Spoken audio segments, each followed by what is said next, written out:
కాంగ్రెస్ అధికారంలోకి వచ్చాక ఉచితంగా భూములను క్రమబద్ధీకరిస్తాం, ఉచితంగానే ఎల్ఆర్ఎస్ కు ఏ ఫీజు లేకుండా చేస్తాము అని సార్ మీరు దయచేసి వారు ఏం మాట్లాడారో ఒకసారి నేను మీకు చూపెట్టే ప్రయత్నం చేస్తాను. ఇది బట్టి విక్రమార్క గారు. రాష్ట్ర ప్రజలపైన ఏదో రకంగా పెద్ద ఎత్తున పడి పన్నుల పేరు మీదనో లేదా ఇంకో దాని పేరు మీదనో వాళ్ళ రక్తాన్ని పీల్చాలనేటువంటి ఆలోచనతో రాష్ట్ర ప్రభుత్వం ఉంది. అన్ని రిజిస్ట్రేషన్లు ఆపి పెద్ద భయాందోళనకు గురి చేస్తా ఉన్నారు. ఈ రోజు రాష్ట్రంలో మీరు ఎల్ఆర్ఎస్ కడితేనే రిజిస్ట్రేషన్ అంటున్నారు. రిజిస్ట్రేషన్ ఆపే హక్కు మీకెవడిచ్చిందండి?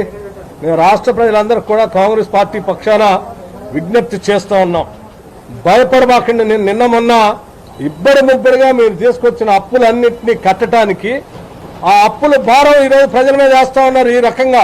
సో ఇది మంచిది కాదని మేము గతంలో కూడా చెప్పాం. మీరెవరు ఆందోళన పడబాకండి అని చెప్పి మేము వారికి విజ్ఞప్తి చేస్తూ వీలైతే వాళ్ళు కట్టబాకండి, మీ అందరికీ వెసులుబాటు కలిగిస్తాం. వీలైతే కట్టబాకండి, మీకు అందరికీ వెసులుబాటు కలిగిస్తాం. ప్రజల రక్తమాంసాలు పీలుస్తున్నారు. ఆనాడు ప్రతిపక్షంలో ఉన్నప్పుడేమో ఎల్ఆర్ఎస్ కు ఫీజు కట్టండి అంటే రక్తమాంసాలు పీల్చేస్తున్నారని. మరి వాళ్ళ బట్టి విక్రమార్క గారు సమాధానం చెప్పాలా? మరి మీరు కూడా ఇప్పుడు రక్తమాంసాలు పీలుస్తున్నారా? లేక ఫీజులు కట్టమని ఏదైతే సేమ్ మేము ఏదైతే ఫీజు చెప్పామో అదే పెట్టి మీరు మార్చి 31 లోపల కట్టాలని చెప్పి మెడ మీద కత్తి పెట్టి ఈ రాష్ట్రంలోని మధ్యతరగతి ప్రజల రక్తమాంసాలను తాగుతున్నారా? చెప్పాలా? No TRS, no LRS. TRS వద్దు, ఎల్ఆర్ఎస్ వద్దు, కాంగ్రెస్ ఏ వద్దు. మేము అధికారంలోకి వస్తాం, వచ్చినాక రెగ్యులరైజేషన్ ఉచితంగా చేస్తామని చెప్పి నో టీఆర్ఎస్, నో ఎల్ఆర్ఎస్. మేము కాంగ్రెస్ అధికారంలోకి వస్తాం, రాగానే చేస్తాం. ఇది ఆనాడు ఉత్తమ్ కుమార్ రెడ్డి గారు, ఇది సీతక్క గారు.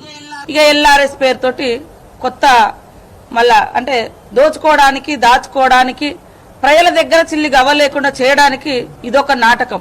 ఈ రోజు వీళ్ళు ముగ్గురు మంత్రులు, సీతక్క గారు, ఉత్తమ్ కుమార్ రెడ్డి గారు, కోమటిరెడ్డి వెంకటరెడ్డి గారు. కోర్టుకు పోయిన కోమటిరెడ్డి వెంకటరెడ్డి గారు మంత్రి ఎల్ఆర్ఎస్ వద్దు అని, ఎల్ఆర్ఎస్ ఉచితంగా చేస్తామని చెప్పిన ఉత్తమ్ కుమార్ రెడ్డి గారు మంత్రి, ప్రజల దగ్గర చిల్లిగవ్వ లేకుండా దోచుకోవడానికే రుసుము పెట్టినారు అన్న సీతక్క గారు మంత్రి, ఎల్ఆర్ఎస్ అనేది అసలు కట్టవద్దు, ఇది కరెక్ట్ కాదు అని చెప్పిన మన బట్టి విక్రమార్క గారు ఉప ముఖ్యమంత్రి. నేను ఇవాళ ఈ ముగ్గురు మంత్రుల్ని, ఉప ముఖ్యమంత్రి గారిని, కాంగ్రెస్ పార్టీ ప్రభుత్వాన్ని ఇవాళ నేను సూటిగా అడుగుతా ఉన్నా.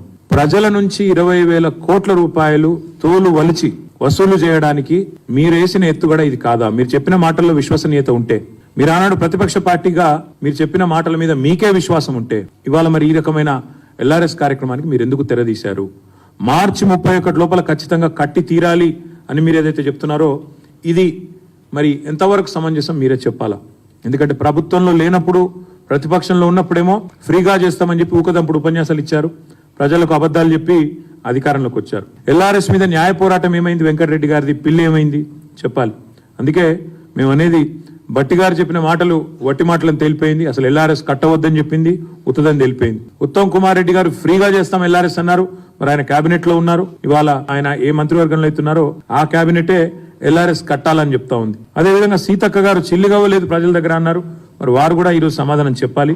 ఇవన్నీ తప్పకుండా ప్రజల తరపున మేము అడుగుతా ఉన్నాం, తప్పకుండా వారు మరి స్పందించాలని చెప్పి కూడా డిమాండ్ చేస్తా ఉన్నాం.